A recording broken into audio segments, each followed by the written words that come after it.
नमस्कार, मैं हूं दीपाली राणा। आप देख रहे हैं कल का बाजार। और अगर आज के सेशन की बात करें तो लगातार दूसरे दिन बाजार मजबूती कायम रही और निफ्टी 13,600 के अहम स्तर थामने में सक्सेसफुल रहा। वहीं निफ्टी बैंक में 250 अंकों से ज्यादा की तेजी रही। आज सभी सेक्टर इंडेक्स में हरियाली रही। आईटी और रियल्टी में रफ्तार सबसे ज्यादा रही। आईटी इंडेक्स 2 सत्रों में करीब 6% मजबूत हुआ है और रिकॉर्ड ऊंचाई पर पहुंचा है, तो वहीं रियल्टी इंडेक्स 4% की तेजी के साथ आज का टॉप परफॉर्मिंग सेक्टर रहा है। ब्रॉडर मार्केट ने आउट परफॉर्म किया है और मिड कैप इंडेक्स भी तकरीबन 2.5% चढ़ा है। आज के आंकड़े आपके सामने लाते हैं। एफआईज की ओर से आज भी खरीदारी हुई है। एफआईज ने 536 करोड़ की कैश में बाइंग की है। डीआईज ने मुनाफा लिया है 1326 करोड़ का। आज के एक्सपर्ट कोटक सिक्योरिटीज के श्रीकांत चौहान हमारे साथ मौजूद है। श्रीकांत जी नमस्कार, स्वागत है आपका। मंडे के फॉल के बाद पिछले 2 सेशंस में यानी आज और कल के सत्र में काफी अच्छी रिकवरी मार्केट्स में बनी है और मूड वापस खरीदारी का लौटते हुए दिखा है। कल हफ्ते का आखिरी कारोबारी सेशन है, क्या स्ट्रैटेजी रहेगी और क्या सजेशन होगा? दीपाली जी देखिए, वैसे जो मार्केट ने जो रिकवरी की है वो काफ़ी स्टनिंग रिकवरी की है, क्योंकि इस मार्केट में आपने अगर देखा होगा तो एक ब्रॉड बेस रिकवरी बनी है। मेटल के साथ साथ बैंक्स भी चले हैं और आईटी कंपनीज भी चली है, फार्मा कंपनीज भी ने काफ़ी अच्छी दौड़ लगाई है। तो ये क्लियरली इंडिकेट करता है कि वापस मार्केट में रौनक लौटी है और इसी वजह से मुझे लगता है कि शायद इस मार्केट में वापस एक बार तेज़ी का दौर चलेगा और शायद इस मंथ एंड तक, अभी जैसे कि इस मंथली क्वार्टरली एनएवी का भी एक प्रयास बनेगा मार्केट में, तो उस ओवरऑल सिनेरियो को अगर देखें तो मुझे लगता है कि मार्केट एक बार शायद 14,000 और 13,500 इस रेंज में सीमित होते हुए दिखेगा आने वाले 4 या 5 दिनों के अंदर। ठीक है, चलिए सवाल अब करते हैं शामिल। ये शो फेसबुक ट्विटर पर लाइव भी है हर रोज की तरह, तो अपने सवाल आप वहां भी पोस्ट कर सकते हैं। कुछ क्वेरीज हमें ऑलरेडी मिली भी हैं।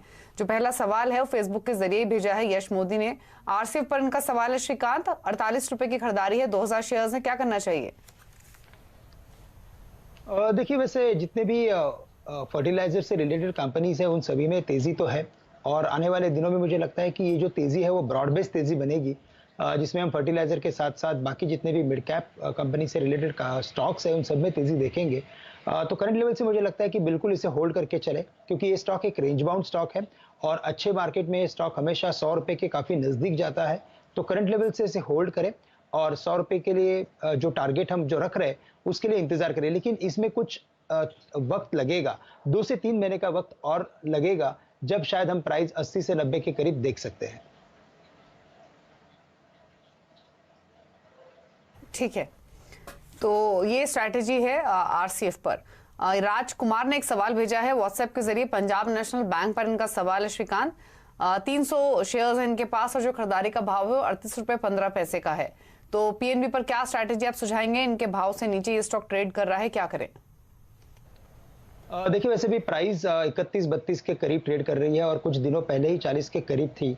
तो ये क्लियरली इंडिकेट करता है कि इस स्टॉक में अगर मार्केट में थोड़ी सी भी अगर मंदी होती है या तो थोड़ी सी भी अगर बिकवाली आती है तो इस स्टॉक में जो बिकवाली आती है वो तकरीबन उससे ज़्यादा आती है और इसी वजह से हमारी राय ये रहेगी कि आप पीएनबी में से एग्जिट कर ले और आप स्टेट बैंक ऑफ इंडिया या तो आईसीआईसीआई बैंक जैसे दिग्गज बैंकों में निवेश कीजिए।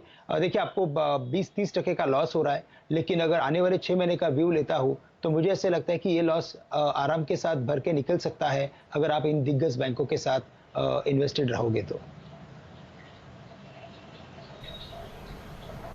ठीक है, श्याम सुंदर है हमारे साथ फोन लाइन पर पुणे से। श्याम जी नमस्कार, बताइए सवाल।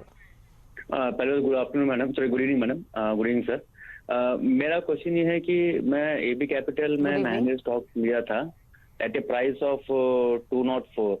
मेरा 2018 में मैं इन्वेस्ट किया था तो अक्टूबर नवंबर में।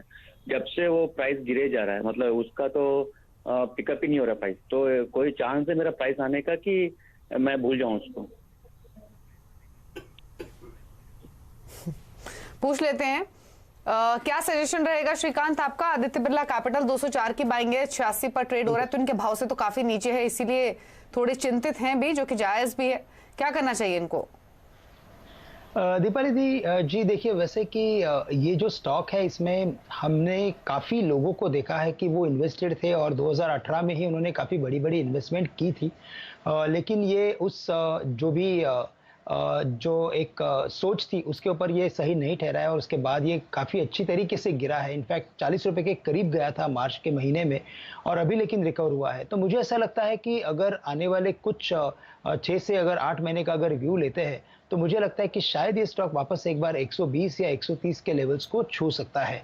तो करंट लेवल से भी वो शायद एक अगर इसमें उनके पास अगर पूंजी हो तो वो उसमें थोड़ी सी और पूंजी डाल सकते हैं, थोड़ा और इन्वेस्टमेंट कर सकते हैं क्योंकि ये स्टॉक डेफिनेटली आने वाले दिनों में बाकी के फाइनेंशियल स्टॉक्स के साथ एक परफॉर्मेंस देगा और 120 या 140 के लेवल्स को छू सकता है। तो करंट लेवल से भी इन्वेस्ट कर सकते हैं या तो आने वाले दिनों में अगर कोई भी करेक्शन अगर मिले तो ये स्टॉक बिल्कुल 80 रुपए के करीब करीब बाय किया जा सकता है।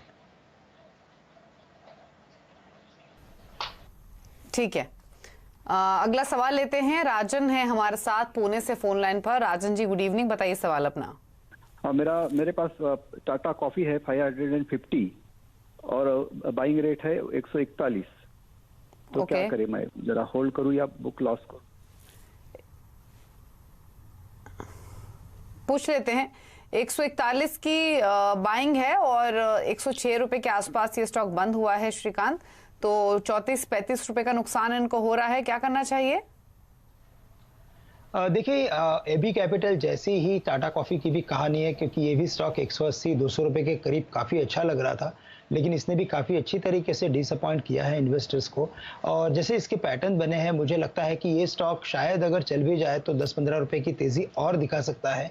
लेकिन अगर इसमें से अगर वो एग्जिट अगर हो जाते हैं और अगर टाटा कंज्यूमर या टाटा कंज्यूमर में अगर वो इन्वेस्ट कर लेते हैं तो फिर मुझे लगता है कि आने वाले कुछ महीनों में इनका जो लॉस है वो तो भर के निकलेगा ही निकलेगा, साथ ही साथ उनको और मुनाफा भी हो सकता है। टाटा कंज्यूमर जो अभी कुछ चल रहा है 570-580 के करीब, वहाँ पे हमें लग रहा है कि ये स्टॉक शायद आने वाले 1 साल के अंदर 800 या 900 रुपए के काफ़ी नज़दीक जा सकता है। तो टाटा कंज्यूमर को बाय करें और टाटा कॉफ़ी में से एग्जिट कर लें। ठीक है, तो स्ट्रैटेजी आपको बताई गई है टाटा कंज्यूमर में पोजीशन बनाने की, तो वहां से स्विच करके टाटा कंज्यूमर को आप चुन सकते हैं। फेसबुक के जरिए भाविक ने सवाल भेजा है, टाटा मोटर्स पर इनका सवाल है। इनके पास 164 के प्राइस पर शेयर्स पड़े हुए हैं। क्वांटिटी तो उन्होंने मेंशन नहीं की है लेकिन भाव इंपॉर्टेंट है और 164 की खरीदारी है। करेक्शन के बावजूद भी ये स्टॉक अभी भी इनकी खरीदारी के ऊपर है, तो क्या करना चाहिए इन लेवल्स पर? देखिए, आने वाले दिनों में मुझे लगता है कि कमर्शियल व्हीकल्स के ऊपर काफ़ी अच्छा एक और तेज़ी का दौर चलेगा और साथ ही साथ मुझे लगता है कि टाटा मोटर्स ने एक अच्छा एक मॉडल जो भी है वो काफ़ी सारे नए मॉडल्स वो स्ट्रीट पे ला रहा है। ये स्ट्रैटेजी उनकी पहले नहीं थी, उनका डोमेस्टिक मार्केट के ऊपर इतना बड़ा फोकस नहीं था। साथ ही साथ अगर इसके चार्ट्स को देखें तो इनमें जब भी एक हमने तेज़ी देखी है, हमें उसके साथ साथ बड़े वॉल्यूम्स देखे हैं। तो इसका मतलब ये है कि इसमें वापस एक बार बाइंग या तो अच्छी खासी इन्वेस्टमेंट हो रही है और आने वाले कुछ महीनों में यहाँ से आप पकड़ लीजिए 3 से 6 महीने के अंदर वापस ये स्टॉक 230 या 250 के करीब जा सकता है। चूंकि इनकी कॉस्ट और करंट प्राइस ऑलमोस्ट आसपास है तो मुझे लगता है कि बिल्कुल इसे होल्ड करें और अगर किसी भी रीज़न से अगर जैसे कि आजकल यूके की जो न्यूज़ आ रही है अगर उसके पीछे अगर ये स्टॉक गिरे और 144-145 के करीब अगर मिले तो टाटा मोटर्स को वापस और ऐड किया जा सकता है क्योंकि 230 से 250 के टारगेट आने वाले कुछ महीनों में काफ़ी क्लियरली विजिबल समझ आ रहे हैं। होल्ड करने की सलाह है टाटा मोटर्स, बने रहिए। बीरेंद्र है हमारे साथ फोन लाइन पर दिल्ली से। बीरेंद्र जी नमस्कार, बताइए सवाल अपना। यस मैम, मेरे पास GIPCL के शेयर है मैडम, 95 में लिए थे, क्या करना है उसका?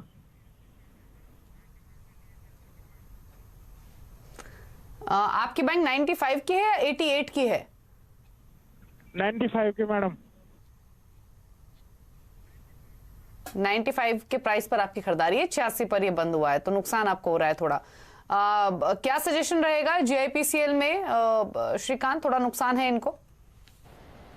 देखिए, नुकसान है लेकिन अगर थोड़ा सा ही अगर नुकसान है तो मुझे लगता है कि इसे स्विच किया जा सकता है और भारत पेट्रोलियम के स्टॉक या तो शेयर्स परचेज किए जा सकते हैं।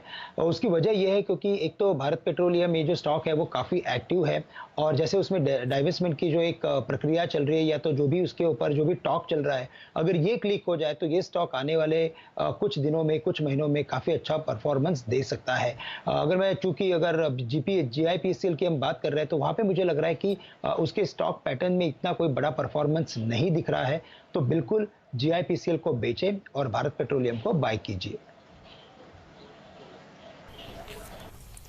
तो स्विच करने की सलाह है, BPCL में आप स्विच कर सकते हैं। केवल ने सवाल भेजा है फेसबुक के जरिए, वॉकहार्ट पर इनका सवाल है। 529 के भाव पर 200 शेयर्स इन्होंने वॉकहार्ट फार्मा के खरीदे हुए हैं।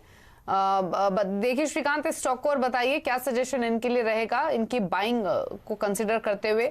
स्टॉक चला है ये भी थोड़ा और इनके बाइंग से अभी भी नीचे है, क्या करें अभी ये? दीपाली देखिए, वैसे पूरे फार्मा सेक्टर में अगर आप देखें तो एक टॉप डाउन अप्रोच बना हुआ है। हर एक जो भी फार्मा कंपनी है उन सभी में परफॉर्मेंस भी दिख रहा है और साथ ही साथ वो ओवरऑल सेक्टर के ऊपर काफ़ी सारे ब्रोकिंग फर्म्स पॉजिटिव होते जा रहे हैं। मुझे लगता है कि आने वाले 1 साल के अंदर अगर ऐसी तेज़ी बनी रहे तो जितने भी मिड कैप, स्मॉल कैप या जो भी नॉन परफॉर्मिंग स्टॉक्स है उन सभी में हमें तेज़ी देखने मिलेगी। और वॉकहार्ट ने भी पिछले 2 महीने में काफ़ी अच्छा परफॉर्मेंस दिया है, तो मुझे लगता है कि बिल्कुल इसे होल्ड किया जा सकता है और शायद ये स्टॉक वापस एक बार 650 या 700 के काफ़ी नज़दीक जा सकता है, जहां पे इसने काफ़ी बड़ा वक्त निकाला था। तो काफ़ी अच्छे रिटर्न्स बन सकते हैं क्योंकि ओवरऑल फार्मा सेक्टर में तेज़ी है, तो बिल्कुल इसे होल्ड करने की सलाह रहेगी। तातेराव है हमारे साथ फोन लाइन पर पुणे से। राव साहब नमस्कार, बताइए सवाल अपना। सर मैम, मेरे पास यूएस बैंक का 850 क्वांटिटी है, करीब 12 रुपए पे, तो अभी अराउंड 17 प्लस चल रहा है, तो क्या सलाह रहेगी, होल्ड करूं या एग्जिट करूं? 7 रुपए के आसपास का मुनाफा इनको हो रहा है, 6 रुपए के आसपास का। इनफैक्ट ले ले प्रॉफिट यस बैंक में या फिर रखें श्रीकांत? देखिए, यस बैंक में अगर आप देखें तो मुझे लगता है कि काफ़ी अरसे के बाद एक धीरे धीरे इसमें तेज़ी बन रही है। साथ ही साथ अगर आप देखें तो काफ़ी इंटरेस्टिंग इसमें न्यूज़ फ्लो बन रहे हैं, जैसे कि मॉर्गन स्टैनली का जो इंडेक्स होता है MSCI के इंडेक्स के मिड कैप बास्केट में, स्मॉल कैप बास्केट में इनफैक्ट इसे इंक्लूड किया है। तो मुझे लगता है कि शायद आने वाले कुछ 1 साल का अगर मैं नज़रिया देता हूँ तो मुझे लगता है कि इसमें हमें परफॉर्मेंस देखने मिल सकता है, क्योंकि 7-8 रुपए का प्रॉफिट है और काफ़ी अच्छा मुनाफा मिल रहा है। लेकिन साथ ही साथ मुझे लगता है कि जो इनकी इन्वेस्टमेंट है वो काफ़ी डीप इन द मनी हो गई है, क्योंकि 70-80% का मुनाफा मिलना काफ़ी बड़ी बात होती है।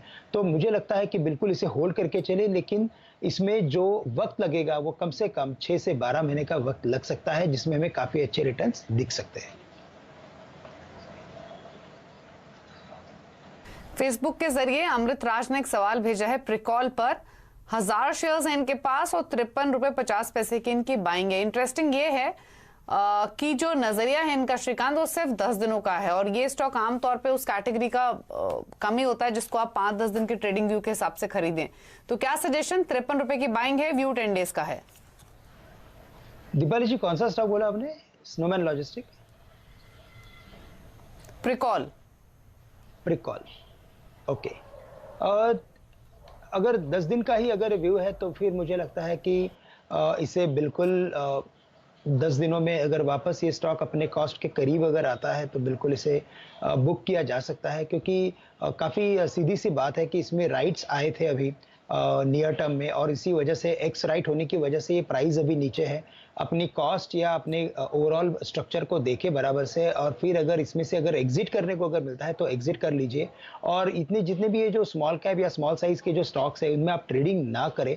अगर आपको करना है तो आप कुछ दिन के लिए इन्वेस्टमेंट कीजिए, जैसे कि 1 से 3 महीने का एक नज़रिया रखिए और उसके हिसाब से आप बाय कीजिए और उसे होल्ड कीजिए। 10 दिन में मुनाफा मिलना इतना मुझे लगता नहीं कि स्मॉल कैप में इतना ईजी ट्रेडिंग होता है।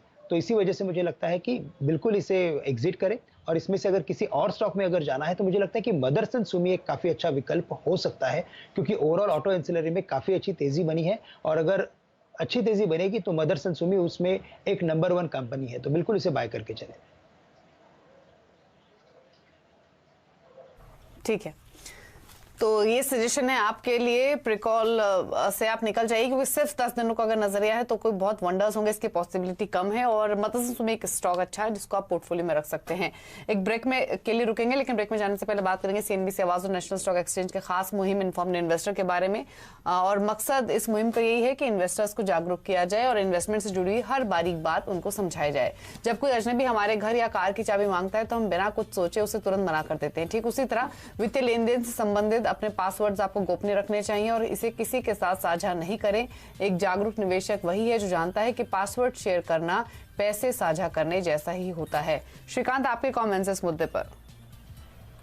बिल्कुल, इनफैक्ट ये अवेयरनेस हम सभी में आना बहुत ज़रूरी है और आपकी चैनल जो एक ये इसके ऊपर जो बात कर रही है, या तो जो भी हम लोग हमारे भी वेबसाइट से जो हमारे इन्वेस्टर्स के साथ इसके बारे में बात कर रहे हैं, वो ये जानना बहुत ज़रूरी है। और सबसे बड़ी बात मैंने कई बार देखा है दीपाली, कि हमारे कितने सारे इन्वेस्टर होते हैं वो नॉमिनेशन ही डालना भूल जाते हैं और साथ ही साथ जो पासवर्ड भी होते हैं वो भी गलत हाथों में छोड़ देते हैं। तो बिल्कुल इसके ऊपर फोकस करें, ये सबसे इंपॉर्टेंट बात है, क्योंकि आज के तारीख में फाइनेंशियल्स मार्केट के ऊपर जो भी जितने भी बाकी के जो आउटसाइडर्स हैं उनका फोकस और बढ़ते जा रहा है, साइबर क्राइम्स और बढ़ते जा रही है। और इसी वजह से मुझे लगता है कि बिल्कुल इन जितने भी निर्देश हैं इन सभी निर्देशों का पालन करें। ठीक है, एक ब्रेक के लिए यहाँ पर रुक रहे हैं, लौटेंगे तो कुछ और सवालों करेंगे शामिल। आप देखते रहिए कल का बाजार।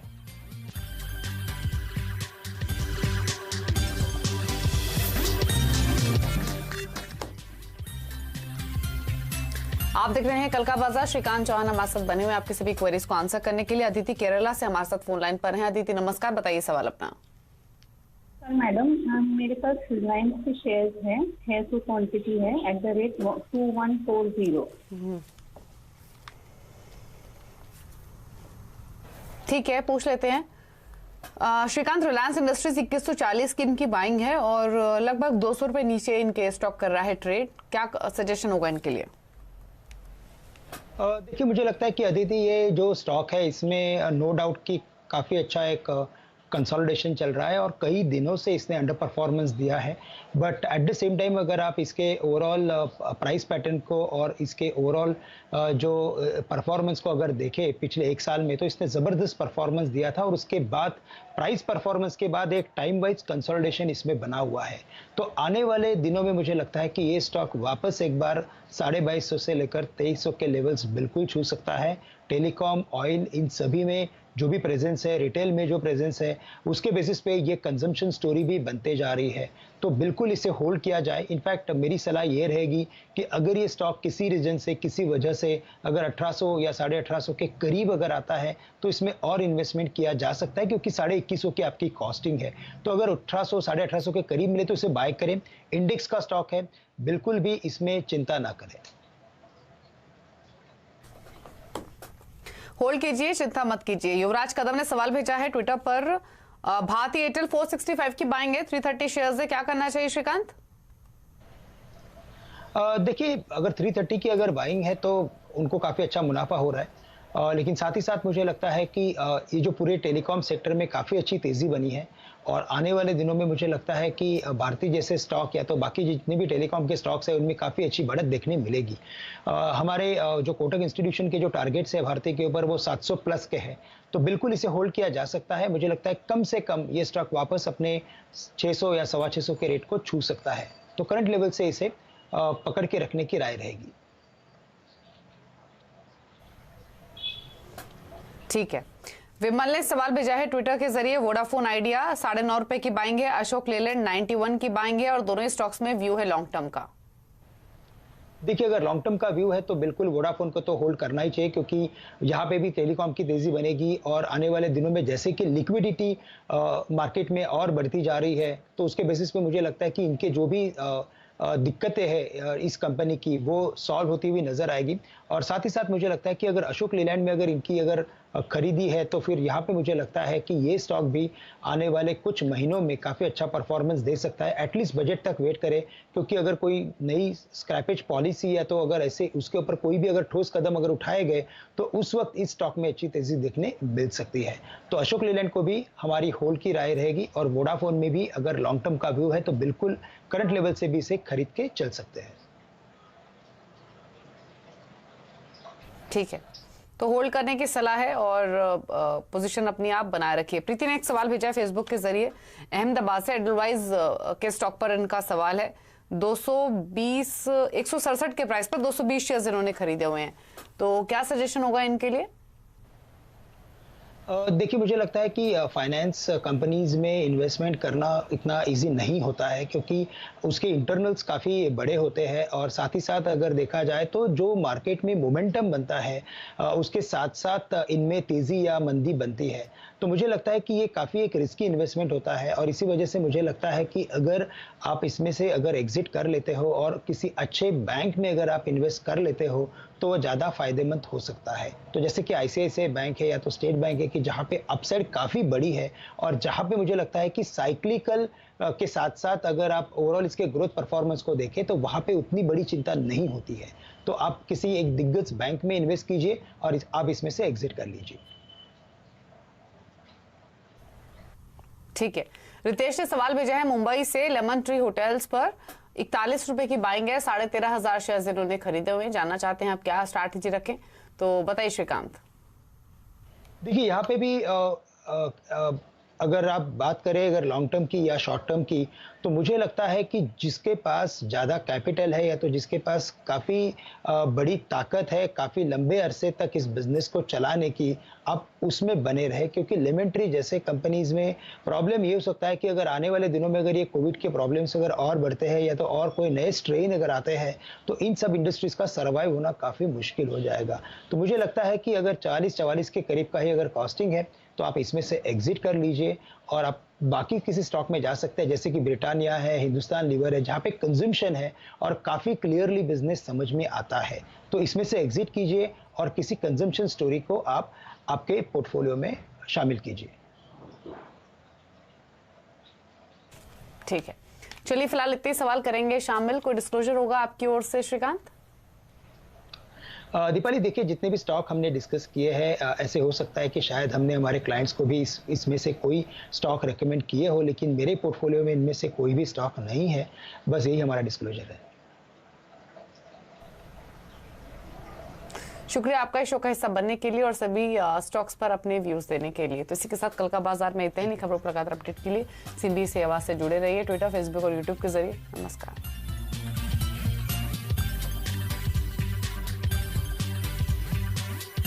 फ्रेंड्स, मिलते हैं अगले वीडियो के अंदर। जब तक के लिए गुड बाय।